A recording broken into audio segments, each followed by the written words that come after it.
Sticking up for the mixed economy is really hard. After all, how do you get excited about something that just works, which is what the mixed economy does? How do you get passionate about something which is functional? But I think we should.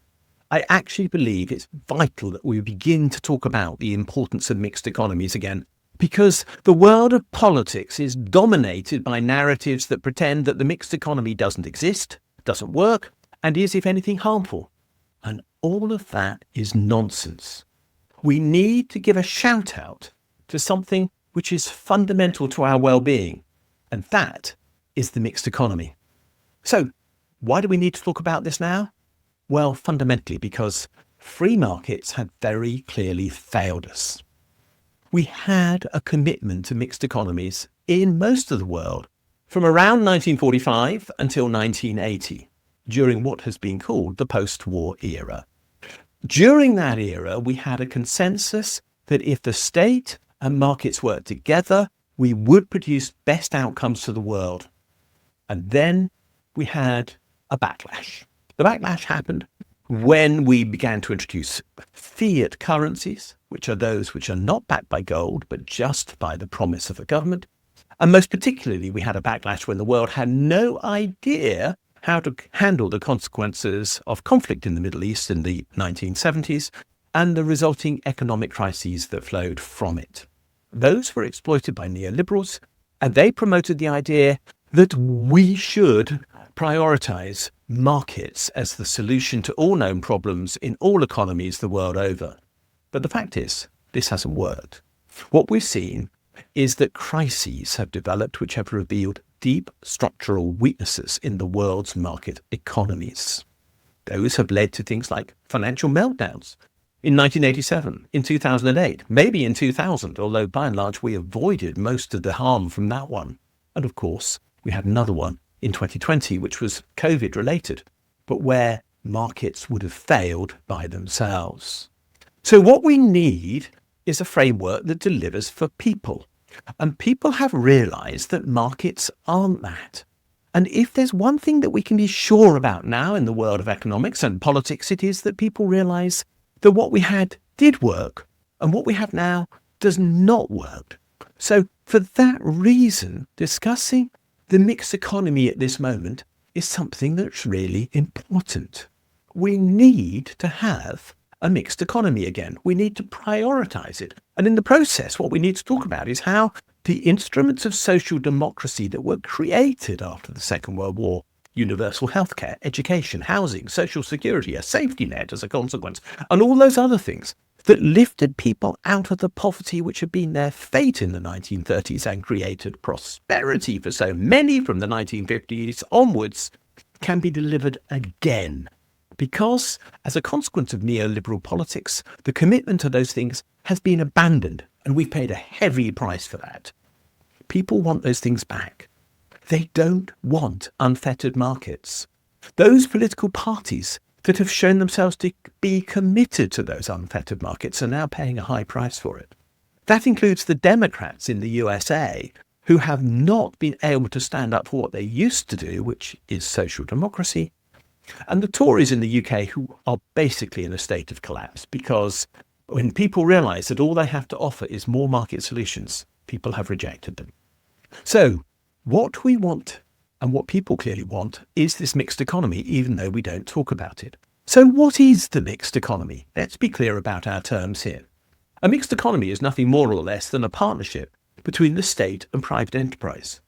It doesn't mean that they have to be formally in partnership. The state doesn't have to own private enterprises. Private enterprises don't have to recognise that they have a direct contractual relationship with the state.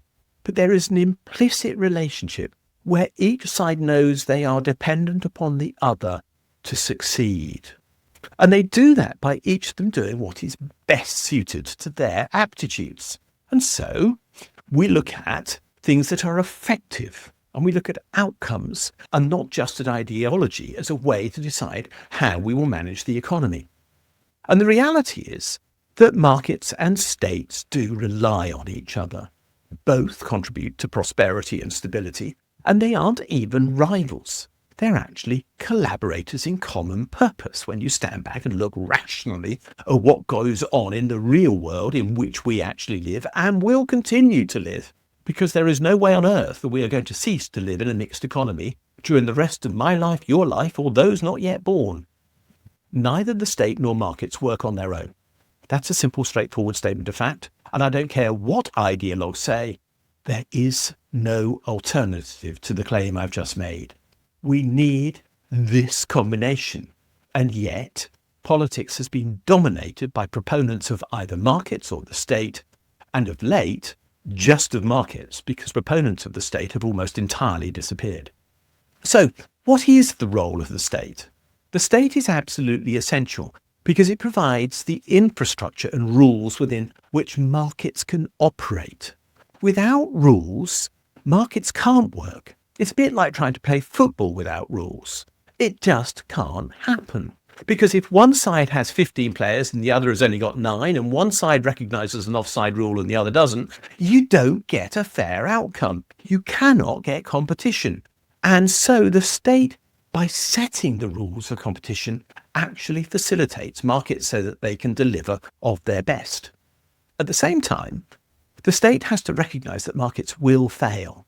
That's because they are completely unable to account for things called externalities. That is the consequence of private sector transactions for the world at large, which can't be reflected in the price mechanism that we pay for whatever it is that we get.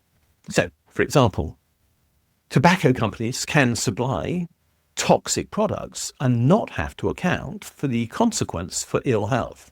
So we apply taxes to correct for that, and we do the same with regard to carbon and alcohol and gambling and so on. This is the state correcting for market failure, and it has to do that increasingly because the number of market failures we're seeing is of course growing, climate change being the biggest one of all. But the state also exists to do something that markets are very poor at, and that is to think about the long term.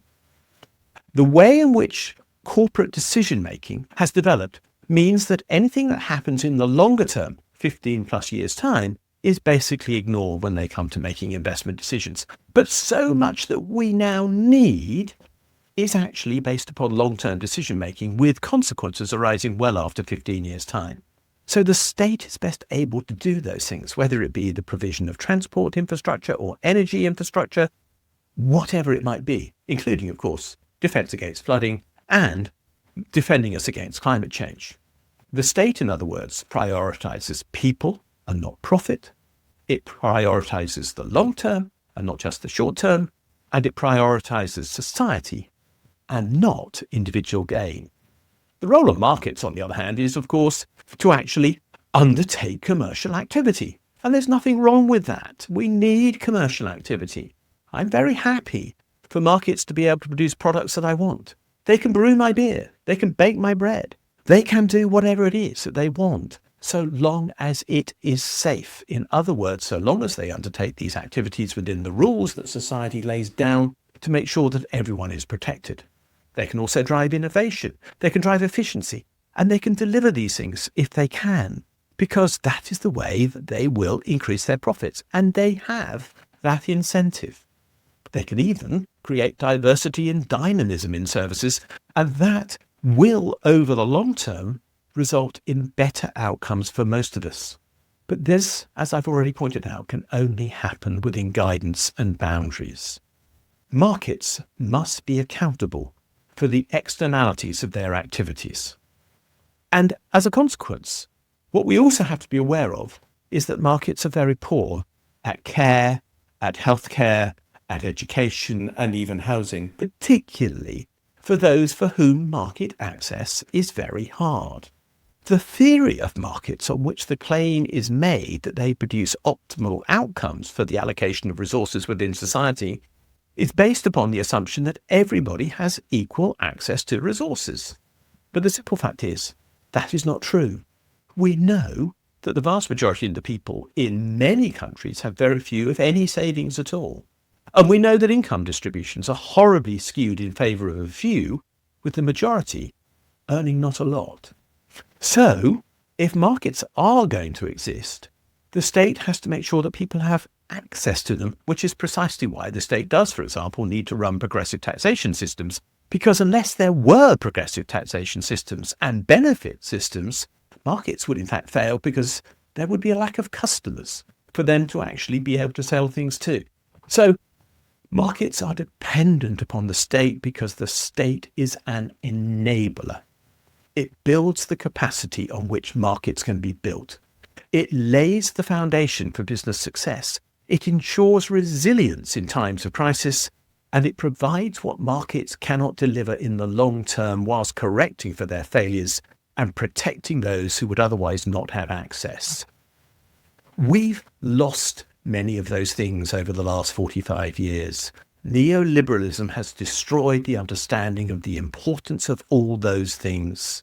The result is that we have a situation where the world is fragmented. Decades of privatization have weakened the balances within our economy, and the public interest has become an afterthought. But we can rebuild. We can deliver a system where states and markets can cooperate. We can drive the public interest to ensure that investment in services and the infrastructure that we need is there so that markets can operate in the long term. We can build real partnerships serving real need. And we can do all that within an environment of care. This isn't about choosing sides. It's about talking about what is pragmatically possible and proven to work. And that's what mixed economies are. They are the way in which we face shared problems by finding shared solutions. A mixed economy is how we work together. And that is an economy that puts people first.